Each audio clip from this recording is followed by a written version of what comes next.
Good morning guys. So today is January 1, 2025. So kasalukuyan nandirito pa kami sa Nagoya Park, no? At I hope guys kagabi, no, hanggang ngayon sa paghiwalay ng taon, ito ay maluwag sa ating damdamin at masaya sa ating damdamin ang pagsalubong ng paghihiwalay ng taon. At dalangin ko guys, lahat tayo ay mabigyan ng magandang blessing for the year 2025 at sana maging payapa at mabalot, no? Mabalot ng pagmamahal ang bawat isa. At umaasa ako na maging masaya ang lahat, lalo na't kapiling ang kanilang mga mahal sa buhay, guys.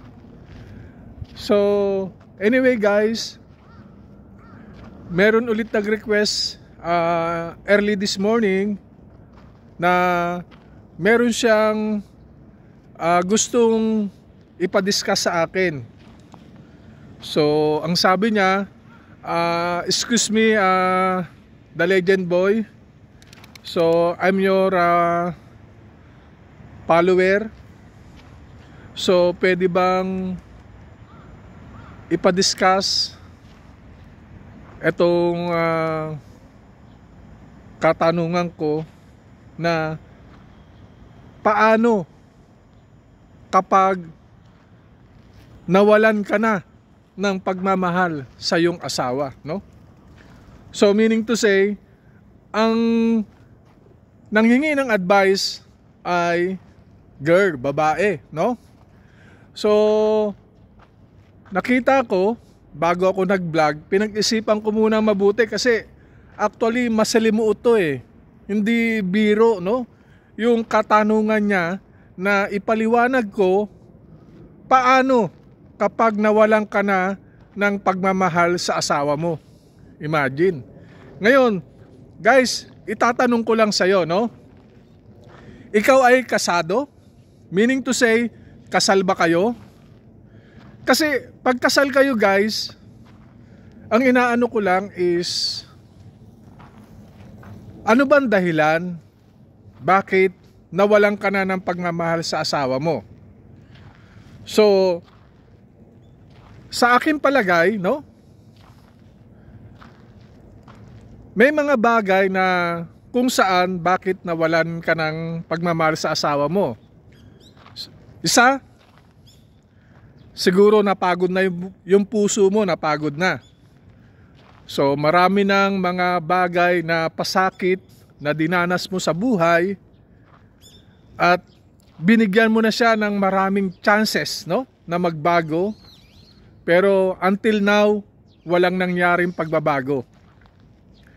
Ayun yung sinasabi na napagod na yung puso mo, unti-unting naglalaho ang pagmamahal mo sa kanya.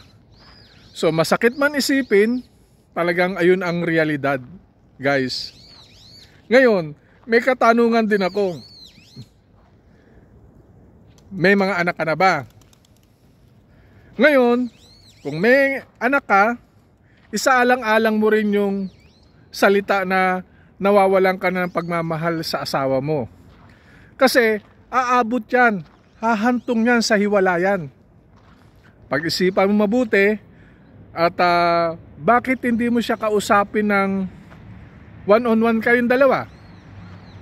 Sabihin mo sa kanya na hangad ko na magbago ka. Ayoko yung mga ganitong bagay na taliwas sa aking kagustuhan. Ganun lang yun eh. Ngayon, kapag hindi naman siya talagang nagbago, no? Hindi siya nagbago at naging miserable talaga ang buhay mo. So meaning to say, lahat ng effort na ginawa mo para sa kapakanan ng pamilya mo ay hindi nagmaterialize, hindi nagwork. So ibig sabihin yan, talaga yung damdamin mo dating sweet, dating masaya, unti-unti siyang kinakain o binabalutan ng kalungkutan. At dumarating sa punto na parang naglalaho na paunti-unti yung pagmamahal mo sa kanya. So guys, hindi kita masisisi, no, kung ayan ang nararamdaman mo. Siguro may mga failure na nagawa siya, hindi niya ma-rectify sa sarili niya. Mas inuna niya pa yung kapakanan ng sarili niya kaysa sa kapakanan ng pamilya. Pero guys, hindi lang naman isa ang rason dun eh. May mga rason pa yan. Pangalawang rason, kaya napagod ang damdamin mo o nawalan ka ng pagmamahal sa asawa mo. Bakit? Kasi may bago ka ng pagmamahal eh. Nagigets mo ko? Meaning, may nakita ka ng bago na ipapalit sa kanya. Guys, ang mahirap tanggapin sa damdamin ng isang lalaki na ipagpapalit mo siya sa iba, no? Unless, otherwise, meron siyang mabigat na ginawa sa'yo. Relation siya sa iba. So may mga tinatawag na third party na natuklasan mo, nagkaroon siya ng anak. Siguro ang desisyon na paghihiwalay ay isang lunas, no? Isang solusyon para magamot yung sarili mo. Kasi ano pang dahilan para magsama kayo sa isang bubong? Meron na siyang anak sa iba. Nag-cheat siya sa'yo, no? So wala siyang pakuntabi, wala siyang respeto sa'yo. Pwede yung guys, pwede na. Pwede ka nang mag-decide na magbukod. Okay? Pero kung yung lalaki o mapababae ay wala namang ginagawang masama o wala namang ginagawang violation, no? Sa samahan ng mag-asawa. So, kapag napagod ang damdamin mo at nawalan kayo ng pagmamahal, there's something wrong with you, no? Ano yun? Ayun na yun, yung sinasabi natin, baka meron ka nang nahanap na iba. Gusto mo bagong putahe. Ayaw mo na ng dati, gusto mo meron ka ng bago. Pero guys, lagi niyong tandaan, ang pamilya hindi iniiwan. Huwag niyong iwan. Kawawa yan, lalo na't may mga anak kayo. Ang nagsasuffer dyan, mga bata. Huwag niyong iwan. Doon naman sa nagkomento sa akin na nawala na siya ng pagmamahal sa asawa niya, i-balance mo yung sarili mo, guys. Kung talagang miserable na ang buhay mo at lagi ka nang sinasaktan, no, physically sinasaktan ka at talagang hindi mo na kaya yon, pwede mo siyang hiwalayan. Pero yung makikipaghiwalay ka dahil nga meron kang nakitang bago o may third party ka, masama yung guys. At the end of the day, ikaw pa rin ang luhaan doon. Ikaw pa rin yun. At yung mga anak mo mapapariwara, no? So ibig sabihin yan, magiging broken family kayo. Gusto mo ba yon? Kasi nga, ang lungkot isipin, no? Hindi lang naman isang kasangkapan ang pamilya para ipagpalit mo ng isang iglap lang. Huwag. Ngayon, may mga iilan na talagang lihitimong palikera, no? Talagang sadyang malikot sa aparato. Hindi sila makontento sa iisa. Gusto nila parang inaano nila, no, yung bagay na sinusubukan nila, no? Ibig sabihin, gusto nilang maranasan na magkaroon ng ganong situation na which is talagang sadyang medyo malungkot yun, no? Ito yung desisyon na tinatawag natin na mahirap gawin, no? Pero may mga ilan sa atin madaling magdesisyon. Kaya yun nga. Kaya iniisip natin lahat ang pagmamahal, guys. Sabi nga natin na we are a human beings. May tinatawag tayo na changes, no?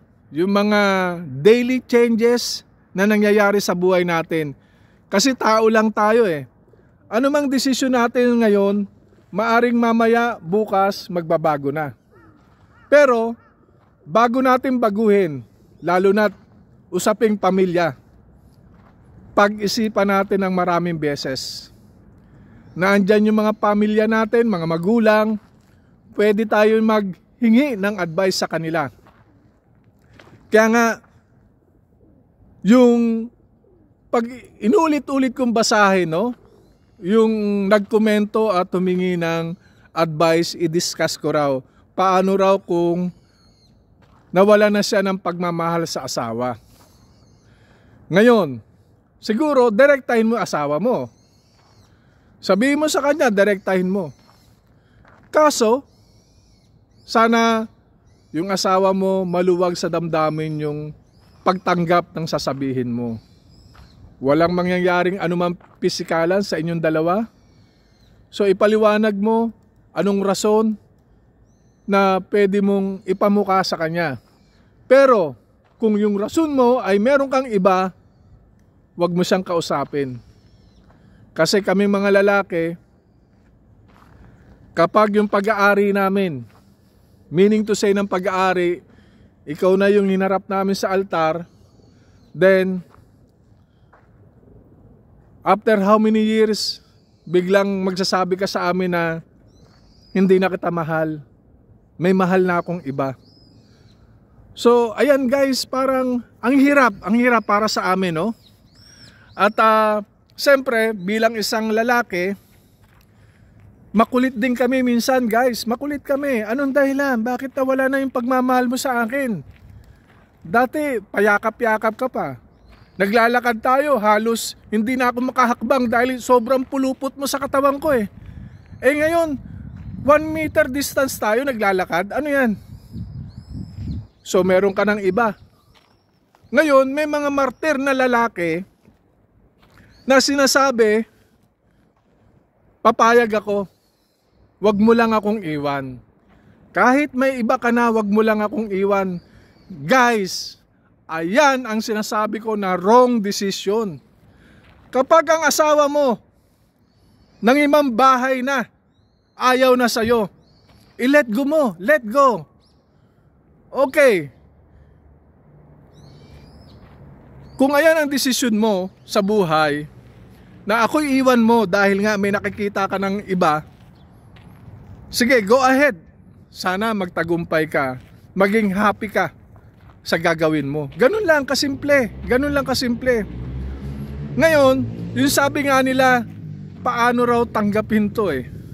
Siyempre mabigat talaga yan, hindi naman isang araw, isang buwan, no? O minsan pa nga, taon pa nga eh. Talagang para ka rin nagluluksa niyan guys, nagluluksa ka. Kasi mahal na mahal mo, iniwan ka. So, andyan na yung bagay na parang gusto mong kausapin siya, pag-usapan ulit. Pero guys, ang masasabi ko lang sa'yo, kung kaya nila, kaya ng iba na iniwan, kaya mo rin.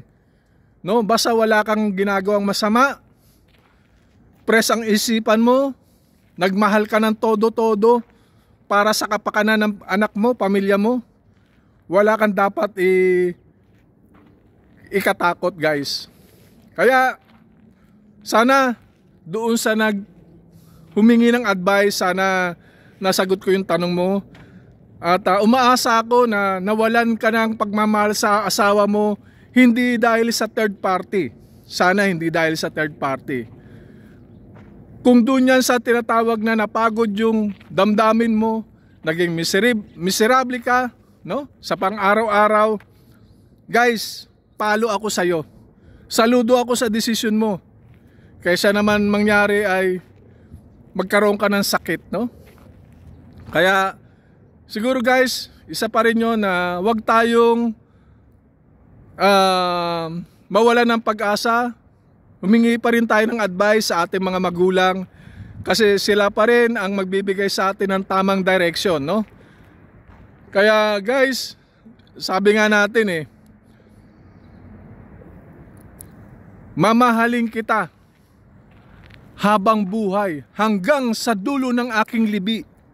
Sana guys, pangatawanan natin yan. Anumang itsura mo, tumanda ka man, pumangit ka man, mahal mo pa rin ang bawat isa. So guys, maraming salamat sa inyo. At shout out dyan sa Dalisay team, sa mga kaibigan ko, no, kumpare ko, Captain Binjola, Chief Engineer Lokyas, no, Captain Flores, no, Captain Rolio Raso, Captain Cabrigas. So napakarami pa ng mga kaibigan ko, no. So shout out sa inyo lahat. Ingat kayo sa biyahe. Sana maging payapa at maayos. Smooth sailing kayong lahat dyan. Sa mga nakabakasyon na crew namin, Happy New Year ulit sa inyong lahat. At masaya kayong sumalubong ng pag-iwalay ng taon. Kapiling ang mga mahal sa buhay. Ingat kayo dyan guys. At sa tropang Pasay team, kamusta kayo? Shout out dyan. At maraming salamat sa inyong lahat. See you on next vlog. Bye. Thank you.